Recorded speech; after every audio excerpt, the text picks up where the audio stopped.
2,500 pesos po na special giveaway para lang sa celebration ng 30th anniversary celebration ay hindi po yon reasonable, Mr. Chair. Mr. Chair, a little bit tangential to the topic po is one thing, since our PhilHealth family is here, I would like to take this opportunity to ask their side or give them the opportunity to clear up some of the news that have been circulating in the media. Siguro po in line with what Chairman Acop said a while ago in terms of clarifying what's in the media. Siguro po, Mr. Chair, one of the things that came into the fore in the previous discussions, I believe Mr. Pargas from the PhilHealth has also responded to this, as well as the PhilHealth came out with a statement addressing this issue. But siguro po medyo hindi satisfactory, Mr. Chair, yung response, because this on the screen is a photo of allegedly the proposed budget of the PhilHealth for the celebration of their 30th anniversary next year. So as you can see here, the grand total is 137.8 million,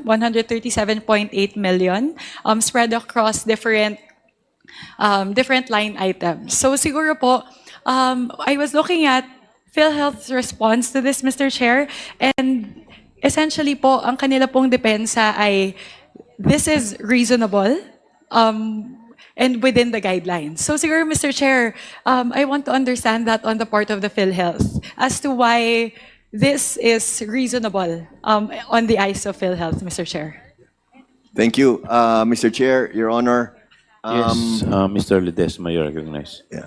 Thank you, Mr. Chair and Your Honor. If I can allow SVP Renet to address the query. Thank you, Mr. Chair. Yes, Mr. Lim Siako. Maraming salamat, Mr. Chair, and maraming salamat, Honorable Swansing. Again, as presented and as based on the statement of the corporation, this one is a proposal for year 2025 for the 30th anniversary of the corporation. When you say 30th anniversary, this is a milestone year, Mr. Chair, Honorable Swansing. And based on the discussion last night with the board, this amount reduced already. Binaba po siya. And the amount, Mr. Chair, Honorable Swansing, for the anniversary celebration of PhilHealth in the year 2025 ay nasa 48.5 million pesos. Itong amount na ito ay gagamitin ng korporasyon to advocate, push forward the implementation of the program, Mr. Chair, Honorable Swansing. Maraming salamat po. Mr. Chair, if I may request the COMSEC to once again flash on the screen the proposal. It's comforting to know that this has been slashed from 137.8 million down to 48.5 million. Pero siguro, Mr. Chair, nakakabahala lang yung ilan dun sa mga initial proposal. Siguro, Mr. Chair, pag kinompute ko po yung line items number 6 hanggang line items number 10, nabanggit po ng PhilHealth, Mr. Chair, na 10,000 po yung mga empleyado ng PhilHealth. Kung i-average ko po yan, pag kinuha ko po yung total ng lahat ng yan, lumalabas po na 2,427 pesos bawat special loot bag na ibibigay po or special tokens para sa mga empleyado. Which, again, Mr. Chair, is, in my view, not reasonable. Siguro yun po kasi yung depensa ng PhilHealth. Kaya babalik-balikan ko po yung salita na yon na 2,500 pesos po na special giveaway para lang sa celebration ng 30th anniversary celebration ay hindi po yon reasonable, Mr. Chair. Yung isa pa po, kung pupuntahan po natin yung number 15, yung line item po para sa sports meet, yung una pong binabalak po na gastusin ay 32.7 million pesos, Mr. Chair. Kaya ito po siguro yung sports meet, siguro po para tong sports fest, para po sa mga empleyado ng PhilHealth. Tama po ba, Mr. Chair? Yes, Mr. Lim Siako. Maraming salamat, Mr. Chair, Honorable Swansing. Tama po, the proposal is intended for the employees of PhilHealth for this sports met Honorable Swansing, Mr. Chair. So, Mr. Chair, yun lang po. Ang paggastos po ng 32 million pesos para po sa sports meet, para lang po sa celebration ng 30th anniversary celebration, ay uulitin ko po, hindi po yun reasonable. Lalo na po na marami po pong mga kailangan na bayaran ng mga ospital, marami po pong mga bayaran ng mga kailangan na bayaran ng mga doktor. Kaya po, siguro po, Mr. Chair, yun lang po. Ngayon po na slinash down po mula po sa original na 137.8 million, papunta po sa 48.5 million. Mukha pong maganda naman po yon na naintindihan ng board. Pero siguro, Mr. Chair, kung hindi po ito nasilip, at hindi po ito kumalat sa social media, siguro po ang tanong sa aking isipan ay, babawasan ba ito ng PhilHealth? O makakalusot ba ito na ganito kalaki yung balak nila na gastusin para po sa kanilang 30th anniversary celebration? So siguro, Mr. Chair, it calls into question for our committee whether the expenditures within PhilHealth are within reasonable limits or are the expenditures within guidelines? Siguro yun lang yung tanong, Mr. Chair, pagdating po dito. Ang tanong ko po siguro, Mr. Chair, isa pa pong tanong sa PhilHealth. Ano po yung supposedly funding source nito pong 137.8 million na ito? Bagamat naibaba po to sa 48.5 million, siguro po nung ginawa niyo po yung proposal na ito, ano po yung dapat ang pagkukuhanan ng pondo para po dito sa 30th anniversary celebration, Mr. Chair? Mr. Chair. Yes, Mr. Ledesma. Thank you.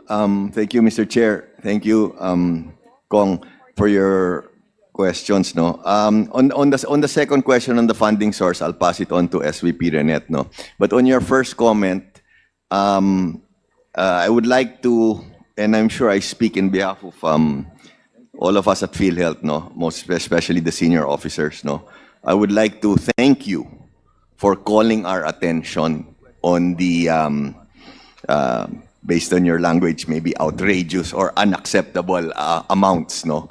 And I can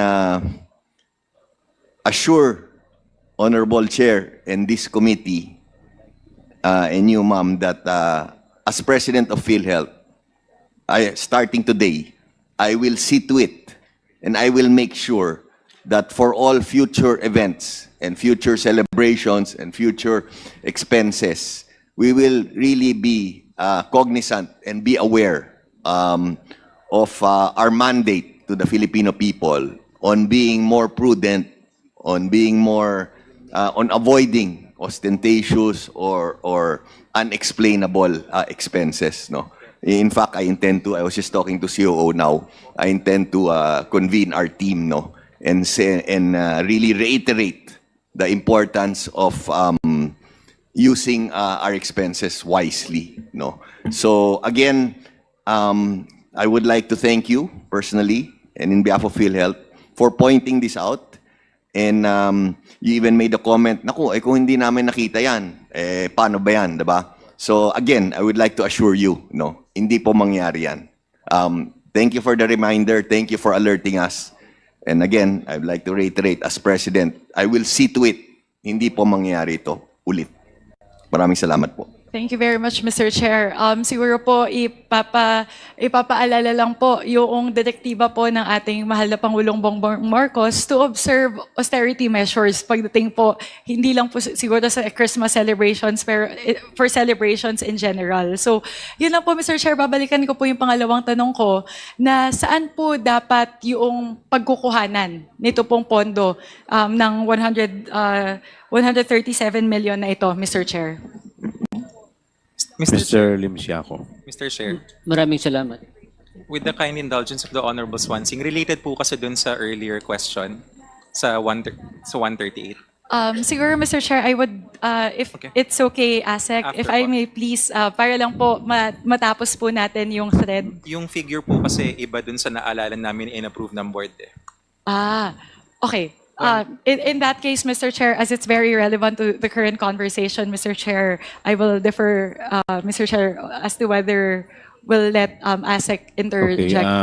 I will recognize you, but we will recognize Mr. Lim Siaco first. Thank you, Mr. Chair. Maraming salamat, Mr. Chair, Honorable Swansing. The source of fund for the proposal, Mr. Chair, of 138 ay manggagaling po siya sa corporate operating budget of PhilHealth in the year 2025. Corporate operating budget. Apo, COB. Corporate operating budget. Itong 40 plus, dun din manggagaling. Opo.